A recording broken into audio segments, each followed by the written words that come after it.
ఒక కాలేజ్లో సోనీ అనే అమ్మాయి చదువుకుంటుంది. ఆమె చాలా ఇంట్రోవర్ట్. తన ప్రపంచంలోనే ఆనందంగా జీవిస్తుంది. ఎక్కువ మందితో మాట్లాడదు. స్నేహితులు కూడా చాలా తక్కువ. కానీ ఆమె జీవితంలో అత్యంత ప్రియమైనది ఒకటి ఉంది. ఓ చిన్న కుక్క పిల్ల. దాని పేరు స్నూపీ. సోనీకి స్నూపీ అంటే ప్రాణం. దానికి కొంచెం బాలేకపోయినా సోనీ తట్టుకోలేదు. అదే కాలేజ్లో ధీరు అనే ఒక అబ్బాయి కూడా చదువుకుంటున్నాడు. అతను సోనీకి పూర్తిగా విరుద్ధం. ఎంతో అల్లరి ఉల్లాసంగా ఉండేవాడు. ఎవరితోనైనా త్వరగా కలిసిపోవడం, సరదాగా మాట్లాడడం, నవ్వించడం అతని సహజ లక్షణం. ఒకరోజు సోనీ జీవితంలోనే అత్యంత భయంకరమైన విషయం జరిగింది. స్నూపీ కనిపించకుండా పోయింది. ఆమె హృదయం ఉక్కిరిబిక్కిరి అయిపోయింది. ఆ టౌన్ మొత్తం తిరుగుతూ తన ప్రాణమైన స్నూపీ కోసం వెతికింది. చివరికి అలసిపోయి ఓ పార్క్లో కూర్చొని కన్నీరు కూడా పెట్టుకుంది. ఇంతలోనే ఓ ముద్దు ముద్దు అరుపులు వినిపించాయి. సోనీ తల ఎత్తి పైకి చూసేసరికి ధీరు చేతుల్లో స్నూపీ ఉందని చూడగానే ఆమె మనసు సంతోషంతో పొంగిపోయి ఆనందంతో పరిగెత్తుకుంటూ వెళ్లి స్నూపీని తన చేతుల్లోకి తీసుకొని హత్తుకుంది. ధీరుని చూసి థ్యాంక్స్ చెప్పి అక్కడి నుండి వెంటనే వెళ్ళిపోయింది.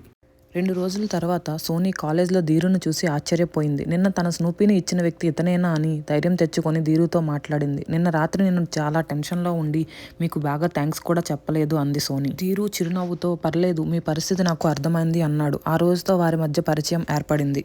కాలం గడిచే కొద్దీ సోనీ ధీరుకు చాలా దగ్గర అయింది. అతనితో ఉన్నప్పుడే తనలో తెలియని ధైర్యం పెరుగుతోందని అర్థమైంది. ఇద్దరూ కలిసి కాలేజ్ బయట క్యాంటీన్ దగ్గర కూర్చొని మాట్లాడుకునేవారు. స్నూపీ కూడా వారిద్దరి మధ్య ప్రత్యేకంగా కలిసిపోయింది. వారిద్దరూ కలిసి ఇంటికి వెళ్తుండగా అకస్మాత్తుగా భారీ వర్షం మొదలయ్యింది. సోనీ ఆగిపోతుంది. కానీ ధీరు ఆమెను తన గొడుగు కిందకు లాగుతాడు.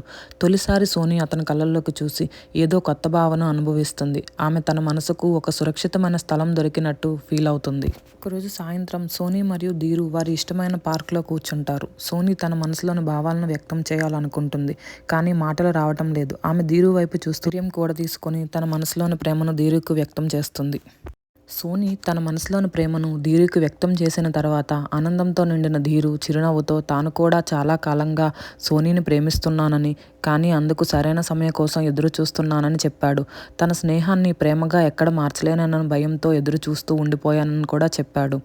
ఇంతకాలం మాటల్లో వ్యక్తం కాని వారి ప్రేమ కథ చివరికి ఇలా ప్రారంభమైంది. ఆ తర్వాత వాళ్ళిద్దరూ చాలా ఆనందంగా రోజు కలుసుకుంటూ మాట్లాడుకొని ప్రేమను పంచుకునేవాళ్ళు.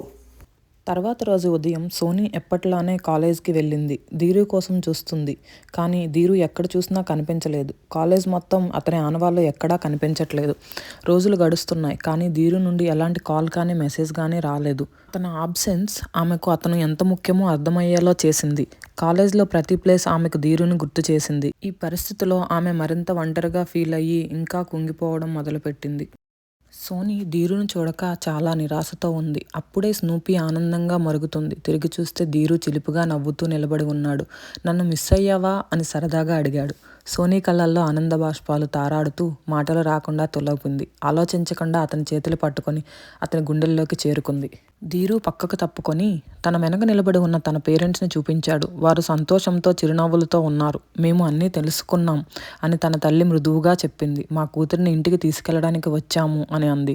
సోనీ ఆశ్చర్యంతో మరియు ఆనందంతో కళ్ళను విస్తరించింది. ధీరు తన తల్లిదండ్రుల అనుమతిని పొందేందుకు ఆమె హృదయం సంతోషంతో నిండిపోయింది. సోనీ మరియు ధీరు చివరికి స్నేహితులు మరియు కుటుంబ సభ్యుల సమక్షంలో వివాహ వేడుకలో ఒక్కటయ్యారు. స్నూపీ ఆనందంగా వారి కుటుంబాన్ని సంపూర్ణం చేసింది. ఈ వీడియో కనుక మీకు నచ్చినట్టయితే please do like, share and subscribe to my YouTube channel giggle toon stories.